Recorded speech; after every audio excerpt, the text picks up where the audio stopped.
अब देखिए बच्चों, अब बात करते हैं क्वेश्चन नंबर 19 की। क्वेश्चन नंबर 19 क्या है बच्चों, आपको क्या निकालना है, इसका इंटीग्रेशन। तो देखिए बच्चों, इंटीग्रेशन में आपको कुछ बेसिक बातें याद रखनी पड़ेगी। जब भी आप किसी भी टर्म का इंटीग्रेशन निकाल लें तो सबसे पहले आपको पता होना चाहिए कि अगर दो टर्म मल्टीपल फॉर्म में तो सबसे पहले उनकी मल्टीप्लाई करने की कोशिश करिए। मल्टीप्लाई फेल हो जाए तो सिर्फ सब्स्टिट्यूशन लगाइए। सब्स्टिट्यूशन का मतलब कि दो टर्म जब मल्टीपल में तो किसी एक को टी मान के दूसरा फंक्शन पूरा क्या होना चाहिए बच्चों, कैंसिल होना चाहिए। सिमिलरली ऐसे ही अगर दो टर्म क्या है बच्चों, फ्रैक्शनल फॉर्म में हैं, तो अगर आप पहले डिवाइड कीजिए, डिवाइड फेल हो जाए तो किसी एक टर्म को क्या मानिए, टी मानिए। और अगर सब्स्टिट्यूशन अप्लाई हो गया तो बात ठीक है, अदरवाइज फिर कोई और फर्दर फॉर्मूला इसमें अप्लाई होगा। अब देखिए बच्चों, क्वेश्चन नंबर हम 19 की बात करें तो देखिए e की पावर 2x माइनस 1 अपॉन में e की पावर 2x प्लस 1। अब इस बात को बिल्कुल माइंड में सेट कर लीजिए कि अगर जब भी दो टर्म फ्रैक्शनल फॉर्म में हो या फिर अकेला टर्म क्या हो, एक्सपोनेंशियल हो, अगर कोई टर्म फ्रैक्शनल फॉर्म में दोनों टर्म क्या हो, एक्सपोनेंशियल हो, या फिर कोई एक टर्म क्या हो, एक्सपोनेंशियल फॉर्म में हो, तो क्या लगाते हैं बच्चों, हमेशा सब्स्टिट्यूशन मेथड लगाते हैं। और सब्स्टिट्यूशन में भी हमेशा डिनोमिनेटर क्या मानते हैं बच्चों, टी मानते हैं। क्लियर आपका। अब देखिए, अगर हम 19 क्वेश्चन में e की पावर x को हम कॉमन ले लें तो यहाँ पे e की पावर x आ जाएगा और यहाँ पे e की पावर माइनस x आ जाएगा। ऐसा क्यों? क्योंकि मल्टीप्लाई करने पे ये तो e की पावर 2x बन जाएगा और ये e की पावर क्या बन जाएगा, 0। और e की पावर 0 कितना होता है, 1। तो कंडीशन क्या हो रही है, सेटिस्फाई। सिमिलरली अगर नीचे से हम e की पावर x कॉमन ले लें तो e की पावर x और प्लस में e की पावर माइनस x, अब इससे कैंसिल हो गया। अब क्या कीजिए बच्चों, e की पावर x प्लस e की पावर माइनस x को हम t मान लेते हैं। अब इसका डेरिवेटिव क्या आएगा बच्चों, ex, और इसका आएगा माइनस में e की power minus x dt by dx। तो dx की वैल्यू क्या आएगी बच्चों, e की पावर x और e की पावर माइनस x। अब देखिए बच्चों, अगर हम dx की जगह पुट कर दें dt अपॉन में ये, तो इस टर्म से टर्म पूरा क्या हो जाएगा बच्चों, कैंसिल हो जाएगा। तो बचेगा क्या, 1 अपॉन में t dt।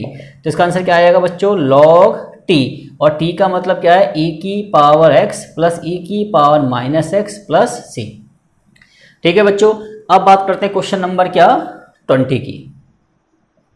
क्वेश्चन नंबर 20 में देखो बच्चों क्या है कि यहाँ पे फिर वही बात आ रही है कि मैंने कहा था जब भी दो टर्म क्या हो बच्चों, एक्सपोनेंशियल फॉर्म में हो। ठीक है जी, दोनों टर्म क्या होने चाहिए बच्चों, एक्सपोनेंशियल फॉर्म में होने चाहिए। तो हमेशा क्या करते हैं, डिनोमिनेटर क्या मानते हैं, टी मानते हैं। अब यहाँ पे भी आपको एक ही काम करना है कि आप इसको क्या मानेंगे बच्चों, टी। तो हम देखिए स्टेप काटते हैं। तो पुट e की पावर 2x प्लस e की पावर माइनस 2x हम क्या मान लेते हैं बच्चों, टी। तो इसका डेरिवेटिव क्या आएगा बच्चों, 2e की पावर 2x, इसका 2e की पावर माइनस 2x और dt बाई dx। तो dx की वैल्यू आ जाएगी dt अपॉन में 2e की पावर 2x और e की पावर माइनस 2x। अब देखिए बच्चों, अब ध्यान दीजिए, हमने इसको क्या माना, t माना, तो नीचे तो बच्चों t आ जाएगा, ऊपर क्या है, e की पावर 2x, e की पावर माइनस 2x और dx का मतलब क्या है बच्चों, dt अपॉन में 2 e की पावर 2x और e की पावर माइनस 2x। अब इससे बच्चों क्या हो जाएगा, कैंसिल। तो ये 2 तो कांस्टेंट है, बाहर आ जाएगा और 1 अपॉन टी dt। अब 1 अपॉन 2 से भी हमें कोई मतलब नहीं, 1 अपॉन टी का इंटीग्रेशन क्या होता है बच्चों, log t। और t का मतलब क्या है, e की पावर 2x प्लस e की पावर माइनस 2x और प्लस c। क्लियर बच्चा आपका। ठीक है जी। अब बात करते हैं क्वेश्चन नंबर 21 और 22। ये दोनों एक ही फॉर्मेट से होंगे बच्चों। देखिए, अब देखिए बच्चों, क्योंकि ना हम इनका बेसिक आपको बता चुके हैं, अब हम डायरेक्ट क्वेश्चन क्या कर सकते हैं, सॉल्व कर सकते हैं। ठीक है जी। अब ध्यान दीजिए बच्चों, 21 की बात करें तो 21 में क्या है बच्चों, tan square 2x minus 3 dx। अब ध्यान दीजिए बच्चों, प्रीवियस क्लास में हमने बताया था कि जब भी कभी भी आपके पास क्या आ जाए बच्चों, tan स्क्वायर x आ जाए, तो सबसे पहले हम tan स्क्वायर x को sec स्क्वायर x माइनस 1 में क्या करते हैं बच्चों, कन्वर्ट करते हैं। ये 10th क्लास का फॉर्मूला है। उसके बाद क्या निकालेंगे, इसका इंटीग्रेशन। तो सेम यहाँ भी ऐसी होगा बच्चों। तो tan स्क्वायर थीटा है, तो इसको हम कन्वर्ट करेंगे किसमें, sec स्क्वायर में। तो sec स्क्वायर थीटा माइनस 1। अब देखिए बच्चों, sec स्क्वायर थीटा का इंटीग्रेशन कितना होता है बच्चों, tan थीटा। थीटा का मतलब 2x माइनस 3 और फिर 2x माइनस 3 का जो भी डेरिवेटिव आएगा वो कहाँ आएगा बच्चों, नीचे। तो 2x माइनस 3 का डेरिवेटिव कितना होता है बच्चों, 2, वो 2 नीचे, और 1 का इंटीग्रेशन x प्लस c। देखिए बच्चों, क्योंकि मैं बता चुका हूँ आपको, जैसा डेरिवेटिव में चेन रूल काम करता है ना, वैसे इंटीग्रेशन में भी करता है। इंटीग्रेशन का फॉर्मेट क्या होता है, देखिए पहले हम पूरे टर्म का क्या निकालते हैं, इंटीग्रेशन, फिर उसका जो भी एंगल होता है उसका डेरिवेटिव कहाँ आता है, अपॉन में आता है। सिमिलरली डेरिवेटिव भी क्या करते थे, पहले पूरे फंक्शन का निकालते थे डेरिवेटिव, फिर उसका जो भी एंगल होता है उसका जो डेरिवेटिव कहाँ आता है, मल्टीप्लाई में। बस इतना अंतर है। क्लियर आपका? तो कहने का मतलब क्या है कि अगर मैं आपसे बोलूं sec स्क्वायर एक्स का इंटीग्रेशन निकालने करो, तो आप क्या लिखेंगे बच्चों, sec स्क्वायर एक्स का इंटीग्रेशन 10x और x का डेरिवेटिव कितना आएगा 1। पर यहाँ पे अगर क्या है 4x है, तो sec स्क्वायर 4x का इंटीग्रेशन क्या आएगा 10 4x, फिर 4x का डेरिवेटिव क्या आएगा बच्चों 4, और 4 कहाँ जाएगा नीचे। बस आपको ये बातें याद रखनी है। ठीक है बच्चों, आगे देखिए। अब बात करते हैं क्वेश्चन नंबर 22 की, सेम हो जाएगा। तो sec स्क्वायर थीटा का इंटीग्रेशन क्या हो जाएगा बच्चों, tan थीटा, और फिर 7 माइनस 4x का डेरिवेटिव कहाँ आएगा, नीचे आएगा, प्लस c। तो हम डायरेक्ट कर सकते हैं, इसका क्या आंसर आएगा बच्चों, tan 7 माइनस 4x, और फिर 7 माइनस 4x का डेरिवेटिव निकालेंगे तो -4 आएगा, वो कहाँ आएगा आपका डिनोमिनेटर में, और प्लस में क्या हो जाएगा बच्चों, c हो जाएगा। ठीक है जी। अब बात करते हैं 23 क्वेश्चन में। अब देखिए बच्चों, यहाँ पे दो टर्म क्या है बच्चों, फ्रैक्शनल फॉर्म में है। क्या इनकी डिवाइड पॉसिबल है, नहीं, डिवाइड तो पॉसिबल नहीं है। अगर डिवाइड पॉसिबल नहीं है तो आप क्या लगाएंगे बच्चों, यहाँ पे बताइए, डिवीजन रूल तो लगा नहीं सकते, तो क्या लगाएंगे, सब्स्टिट्यूशन लगाएंगे। सब्स्टिट्यूशन क्या कहता है कि दो टर्म अगर डिवाइड में किसी एक को टी मान के दूसरा टर्म कटना चाहिए। तो यहाँ पे हम क्या करेंगे बच्चों, 23 क्वेश्चन के अंदर पुट करेंगे साइन इनवर्स एक्स को क्या मानेंगे बच्चों, टी। तो साइन इनवर्स एक्स का डेरिवेटिव क्या होता है बच्चों, √1 माइनस एक्स स्क्वायर और D T by D x. तो डी एक्स की वैल्यू क्या आ जाएगी बच्चों, 1 minus x square D T. Clear आपका? अब देखिए बच्चों, तो साइन इनवर्स एक्स को हमने टी मान लिया था, तो ऊपर तो टी आ जाएगा, यहाँ क्या आएगा 1 माइनस एक्स स्क्वायर, और यहाँ पे जो डी एक्स है उस डी एक्स की वैल्यू क्या है बच्चों, 1 minus x square D T. इससे क्या हो जाएगा बच्चों, कैंसिल। पेपर में इसको काटा मत करो, अगले स्टेप में इसको हटा दिया करो। अब क्या बचा बच्चों आपका टी डी टी, टी का इंटीग्रेशन टी स्क्वायर अपॉन में 2 प्लस सी आ जाएगा, और टी की वैल्यू कितनी है बच्चों, साइन इनवर्स। तो फाइनल आंसर आ जाएगा आपका साइन इनवर्स की होल पावर 2 अपॉन में 2 प्लस सी। क्लियर हो गया आपका? आगे बात करते हैं क्वेश्चन नंबर 24 की। तो देखिए बच्चों, बहुत आसान क्वेश्चन है, क्योंकि मैंने आपसे बोला ना कि 7.1 और 7.2 को आपको बहुत ही सीरियस मोड पे करना है। क्लियर आपका? क्योंकि 7.1 और 7.2 का जो बेस है ना, वो आपका हर एक्सरसाइज में डायरेक्टली इनडायरेक्टली क्या होने वाला बच्चों, यूज होने वाला। ठीक है? और 1 मार्क्स के सारे क्वेश्चन भी इन्हीं से क्या हो जाएंगे, आपके कवर अप हो जाएंगे। अब देखिए बच्चों, क्वेश्चन नंबर अगर हम बात करें 24 की, अब देखिए बच्चों, यहाँ पे क्या है, जब भी मुझे पता है कि कोई टर्म फ्रैक्शनल फॉर्म में होता है, न्यूमरेटर में भी क्या होता है, ट्रिग्नोमेट्री फंक्शन, और डिनोमिनेटर में भी क्या होता है, ट्रिग्नोमेट्री फंक्शन। तो हम क्या लगाते हैं बच्चों, सब्स्टिट्यूशन लगाते हैं, और सब्स्टिट्यूशन में किसको टी मानते हैं, हमेशा डिनोमिनेटर को। तो देखिए बच्चों, तो यहाँ पुट करेंगे 6 cos x प्लस और आपका 4 sin x को हम क्या मानेंगे बच्चों, टी। तो 6 तो 6 है, cos का डेरिवेटिव कितना आएगा बच्चों, माइनस का sin x, 4 तो 4 है, और sin x का डेरिवेटिव क्या होगा बच्चों, cos x, और dt बाई डी एक्स। यहाँ से बच्चों क्या कॉमन है, 2 कॉमन है। ठीक है जी। तो 2 कॉमन लेंगे तो ये तो हो जाएगा आपका 2 cos x, और हो जाएगा माइनस का 3 sin x, और dt अपॉन क्या हो जाएगा, dx। तो dx की वैल्यू क्या आएगी बच्चों, dt अपॉन में 2 ब्रैकेट में 2 cos x माइनस का 3 sin x।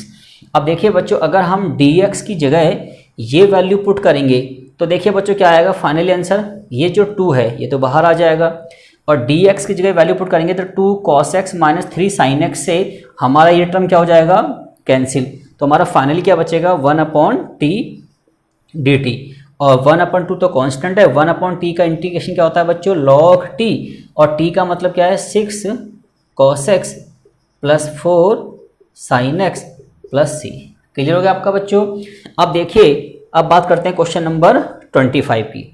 अब देखिए बच्चों, यहाँ पे क्या है आपका 1/cos स्क्वायर, फिर ब्रैकेट में 1 माइनस tan x का होल स्क्वायर। अगर हम ध्यान से देखें तो हम 1 कॉस को कैसे लिख सकते हैं बच्चों, सेक स्क्वायर लिख सकते हैं, और नीचे क्या है 1 - tan x का बच्चों होल स्क्वायर। ठीक है जी, जो कि tan और sec का रिलेशन होता है इंटीग्रेशन में। ठीक है जी, और आपको ये भी पता है कि हम tan x को अगर t पुट करेंगे तो क्या आएगा बच्चों, आपका sec स्क्वायर x आएगा। क्लियर आपका।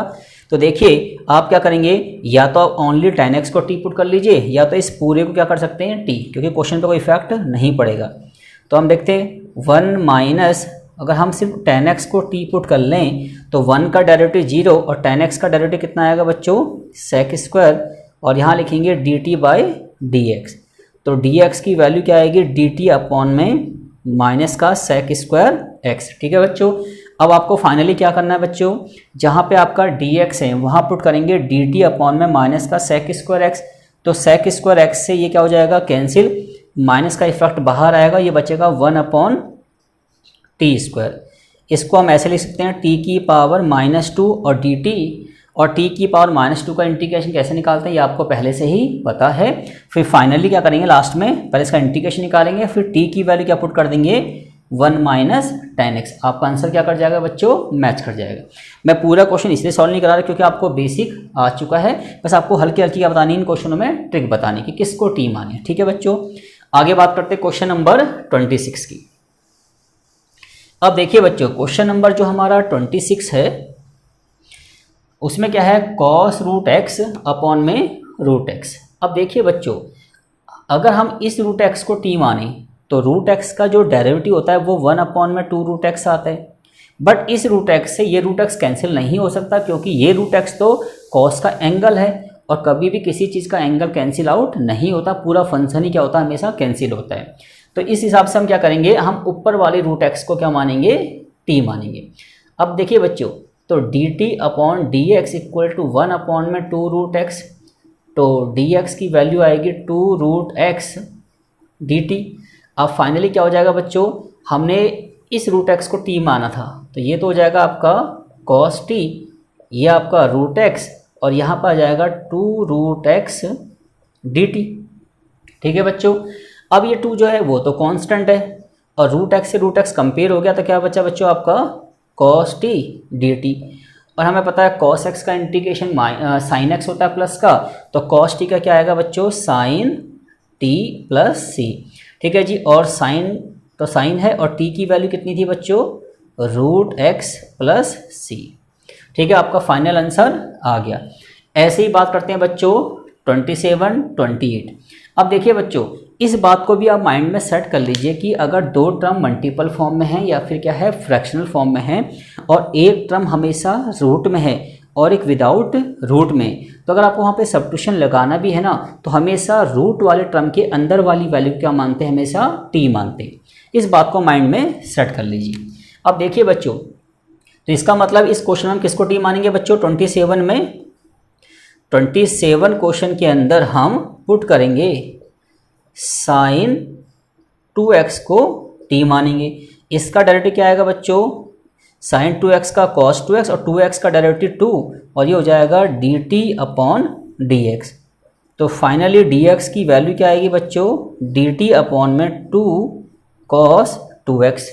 अब देखिए बच्चों, अब ध्यान से देखिए, अगर हम dx की जगह ये वैल्यू पुट कर दें तो ये 2 तो बाहर आ जाएगा, ध्यान से देखिए। ठीक है जी, और dx की जगह ये वैल्यू पुट कर देंगे तो cos 2x से cos 2x क्या हो जाएगा, कैंसिल, और यहाँ बचेगा हमारा sin 2x, जिसको हमने क्या माना था, t।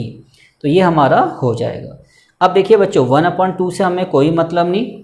ठीक है जी, और √t का इंटीग्रेशन क्या होता है, √t को हम कैसे लिखेंगे बच्चों, पहले t की पावर 1/2, तो इसका आ जाएगा t की पावर 3/2 अपॉन में 3/2 प्लस c, और t की वैल्यू क्या पुट कर देंगे, sin 2x। क्लियर होगा आपका।